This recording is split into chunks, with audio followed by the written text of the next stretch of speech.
What is going on, guys? We have the 49th Omega Ruby and Alpha Sapphire Wi-Fi battle. Take a grand look at my team. Yes, your eyes are not deceiving you. I am using a mono flying type team because I was inspired by my last battle. My opponent brought a mono dragon type team, so I'm like, okay, I'm gonna bring a mono type team too. And coincidentally, I bought a flying type team to spice it up, so you guys don't have to watch me fight for the boring ass team anymore. We're up against TJ. He has a very powerful, meta X and Y team. So he's gonna lead off with the Heatran, and lead off with the Noivern because I knew he's gonna lead off with either Heatran or Greninja. I'm gonna go for the taunt, expecting him to go with Stealth Rocks.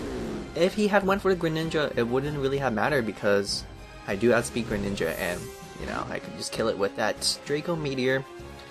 Now I'm expecting, I don't know, like Earth Power or something, or even Rock Slide. I did drop his attack after all, but he has Hidden Power, and I'm pretty sure it's Hidden Power Ice.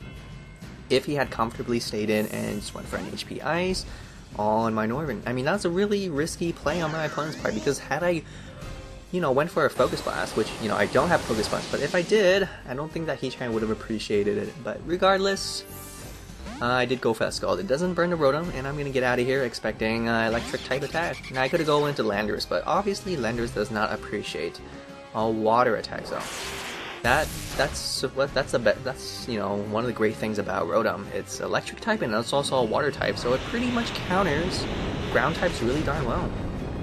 And Lantern. Lantern is also another fantastic water and electric type, so I do go for that Draco Meteor, and yes, he has the Citrus Berry. I didn't expect to kill anyways, honestly.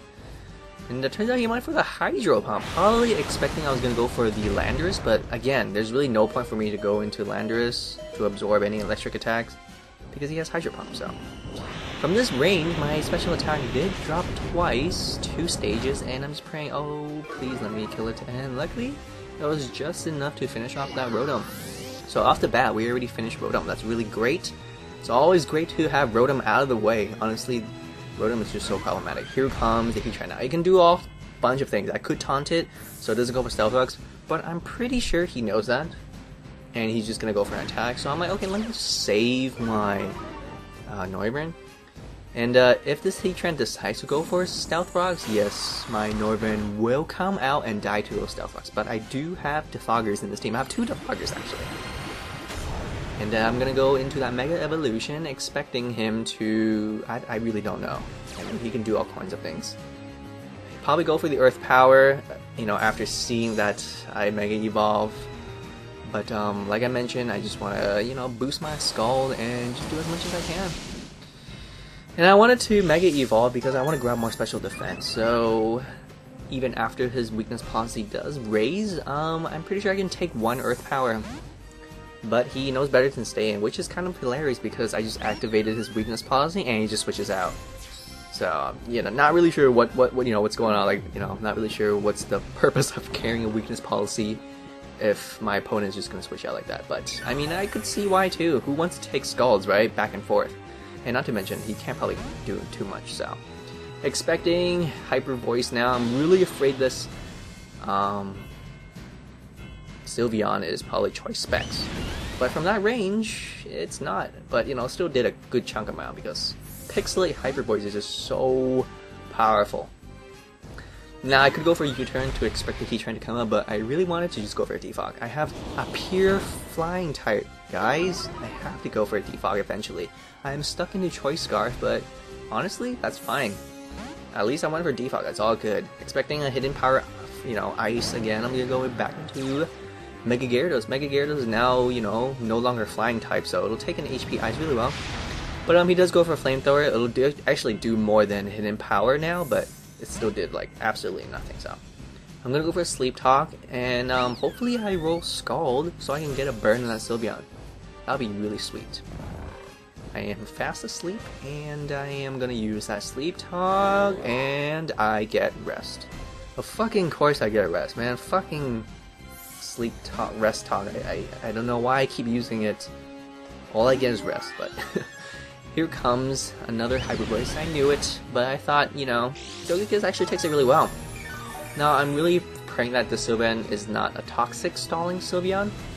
You know, hoping that it doesn't have toxic. Sometimes they don't. So I'm like, okay, well, I'm just gonna go for Air Slash, but I don't flinch it, and he lands a toxic. I'm like, god damn it! Maybe I should just run for a Thunder Wave. Maybe he would have hit himself in prowess, I don't know. And, I'm thinking, okay, if he has Toxic, he probably has Protect, and I'm pretty sure he's gonna Protect this turn to, you know, Toxic stall me. So I'm like, okay, I'm not playing any of your games, I'm gonna go for Roost, but he didn't go for Protect. So I actually could have went for an Air Slash and hoped for more flinches, but yeah, he's gonna keep using Hyper Voice. Hyper Voice is so damn powerful, and with that toxic damage, it's slowly killing Togekiss. No, this Togekiss is not carrying the Heal Bell, unfortunately. It's more of an offensive Togekiss, you know, with Thunder Wave, but yeah. So I'm thinking, okay, he's never gonna go for Protect. Maybe he doesn't even have Protect. Maybe he took out Protect for Heal Bell or something. But I'm gonna go for that Thunder Wave. I know I can take another Hyper Voice. Even with toxic damage, I'll still cling on to dear life. And with that toxic damage, I am nearly dying. Look at that. 14 fucking HP left, and I still had the audacity to switch out. Like, what the hell are you thinking, Repel? Seriously, your Noivern is already almost gone, your Crobat is half gone, and now you decide to switch back out your Togekiss, which is almost gone too. What are you thinking, man? But I want to just send out my Crobat to scare out the Sylveon, and that's exactly what I do. My opponent successfully followed through my plan and switched out. I mean, went for the U-turn. That's great, that gives me that switch priority, and now I can bring out my Landorus. Landorus will easily finish off Heatran, and of course I outspeed it. Landorus is much faster than Heatran. He doesn't have Choice Scarf, but instead of going for Earthquake, I'm gonna go for Sapphire, expecting him to switch out. I mean, come on, like, holy shit, your Heatran still has, like, you know, almost full HP. And I thought I could live one hidden power, Ice, and actually I should, because Heatran is timid nature, but judging from that, it's definitely modest nature. So, unfortunately, this Heatran does live, but at least I got my rocks up, right? My opponent does have a Dragonite, so, you know, Stealth Rocks will come very handy. I am asleep, and I go for that Sleep Talk, and lo and behold, I actually get Scald. Not Rest, not Payback, but Scald, that's great. And he is staying in and going for the Earth Power. Very admirable, but as you know, Mega Gyarados has immense special defense. It's not gonna do jack shit, and I will finish off this Heatran. That's pretty great. So finally, Heatran does go down. So far, so good. Now I know for a fact that I can breathe. I don't have to worry about Stealth Rocks anymore. But this goddamn Sylveon is still there. I mean, every fucking Pokemon in TJ's team is really damn strong. Like, every one of them. It took this long just to get rid of Rotom and Heatran. Now, I'm gonna go back in, and I mean, my opponent has such heavy hitters. Left and right. I mean, everything I send out just gets hurt. I mean, good thing I don't have, you know, rocks. I mean, on my side of the field. I go for the Cross Poison. It's actually not quite enough to kill, but I do get that, you know, lucky paralysis. I mean, about time. The Sylveon has been paralyzed for so many turns. It gotta get paralyzed at least once.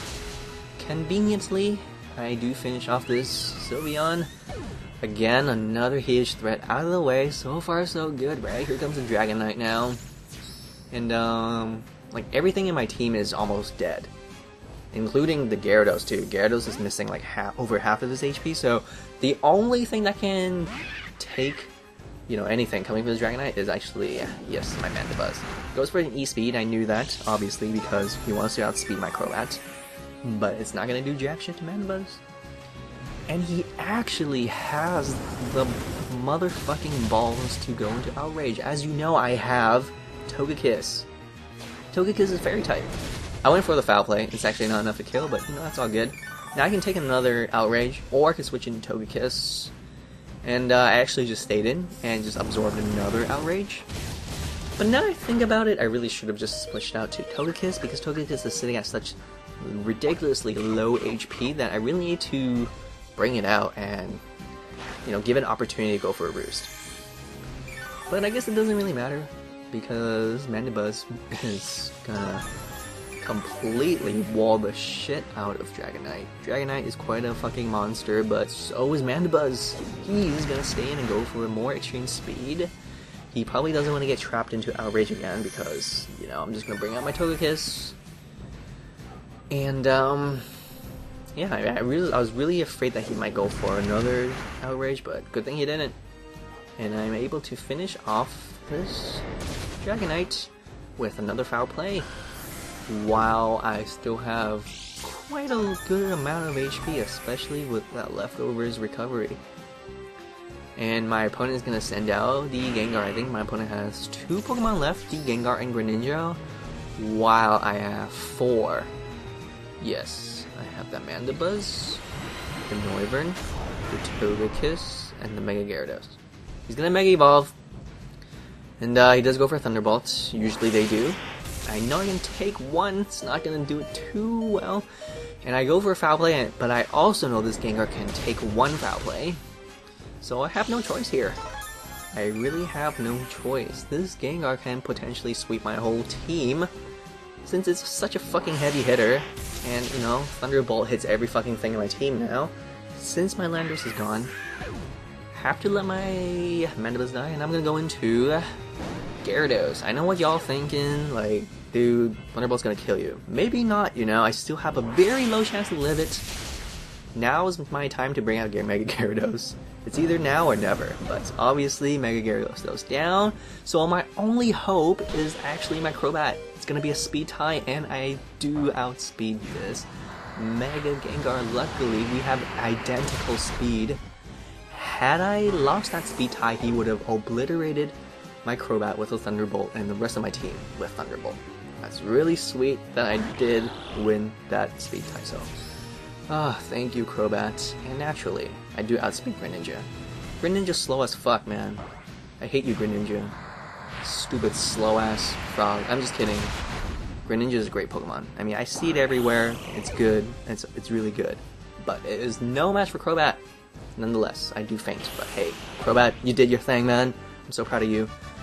Thank you, TJ. That was an amazing battle. It was a very close match, but it was still a really good battle. I got huge thanks for issuing this challenge, TJ. If you guys like this mono flying type team, please let me know by liking this video. Like it for Crobat. And make sure to comment and subscribe. Thank you all for watching.